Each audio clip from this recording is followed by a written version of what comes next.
हाय, hello, नमस्कार मंडळी. स्वागत आहे तुमचे तडका विथ जया कुकिंग चॅनलमध्ये. आज मी तुम्हाला बोंबलाची इतकी चटपटीत अशी रेसिपी देणार आहे. नक्की ट्राय करा.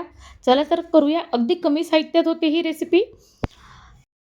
त्यासाठी मी इथे अर्धी वाटी खोबरं घेतलं आहे. ही चटणीच्या क्वांटिटीवर अवलंबून आहे किती करायची आपल्याला. मी साधारण छोटी वाटी होती ती अर्धा वाटी घेतली आणि बारीक काप करून घेतले. तुम्ही किसून देखील खोबरं वापरू शकतात.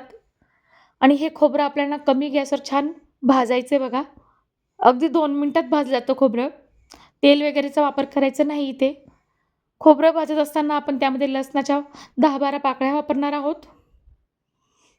लसूण टाकल्यानंतर काळी मिरी देखील वापरायची आपल्याला इथे.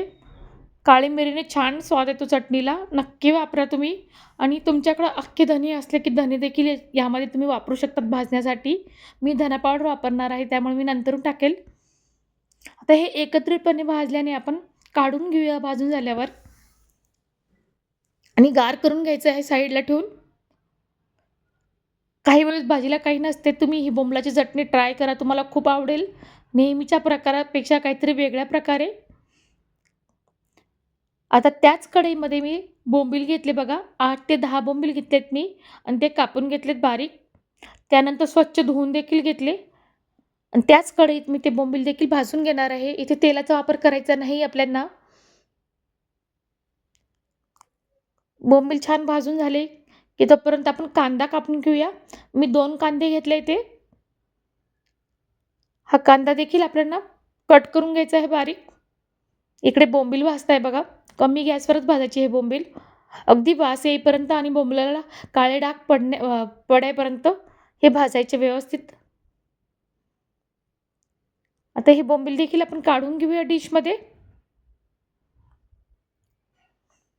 छान डाग पडलेत बघा. तेलाचा वापर कुठेही करायचा नाही इथे. आपण नंतरून तेल वापरणार आहोत.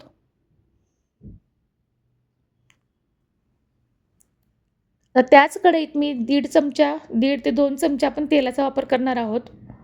हे तेल गरम झालं, कढई गरम असल्याने तेल लगेच गरम होते. त्यामध्ये 2 बारीक चिरलेले कांदे वापरणार आहे इथे मी. हे कांदे छान आपल्याला गुलाबी रंगापर्यंत भाजायचेत बघा. तळायचेत सॉरी. कांदा तळून झाला, की आपण त्यामध्ये टोमॅटो देखील वापरणार आहोत. मी ते 1 टोमॅटो घेतला आहे मोठ्या आकाराचा. हा टोमॅटो देखील कांद्यामध्ये परतून घ्यायचा आहे आणि आवश्यकतेनुसार मीठ वापरायचं इथे. कांदा परतवत असताना मीठ वापरा म्हणजे जेणेकरून कांदा लवकर तळला जातो.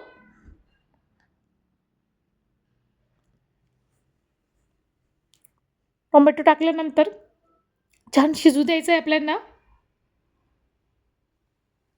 अगदी 2 मिनिटात होते. झाकण वगैरे ठेवण्याची गरज नाही इथे.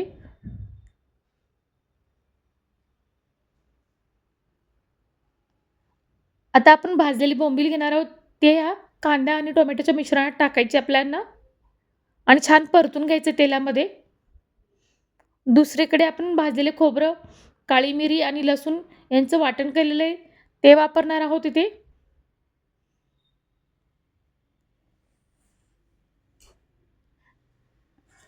छान परतून घ्यायचं एकत्रितपणे हे सगळं.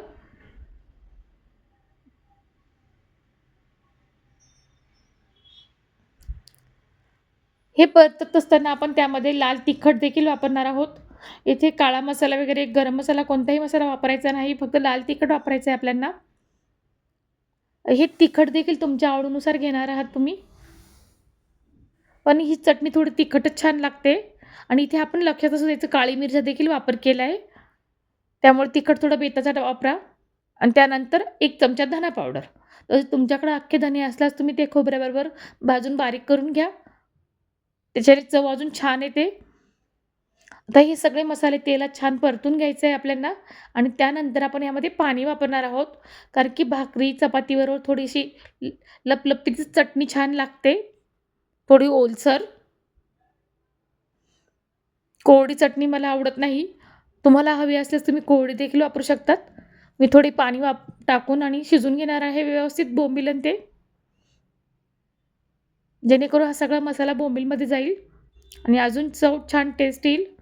झाकण ठेवून आपल्याला 2 ते 3 मिनिटासाठी वाफ काढून घ्यायची. बघा दिसायलाच किती छान दिसते मंडळी. तुम्हाला माझ्या रेसिपीज कशा वाटतात मला लाईक, शेअर, कमेंट आणि सबस्क्राईब करून नक्की सांगा. माझ्या रेसिपीमध्ये काही त्रुटी असतात त्या देखील कमेंट करून सांगा. मी त्या दूर करण्याचा नक्कीच प्रयत्न करेन. त्यानंतर बारीक स्वच्छ धुतलेली कोथिंबीर वापरायची आपल्याला इथे आणि पुन्हा एकदा वाफ काढून घ्यायची.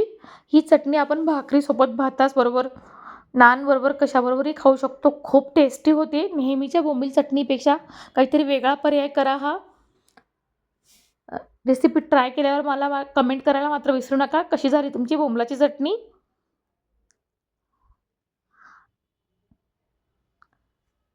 सर्व्ह करूया आपण आता गरमागरम ही चटणी. दिसायलाच किती छान दिसते बघा मंडळी. चला लवकर जेवायला.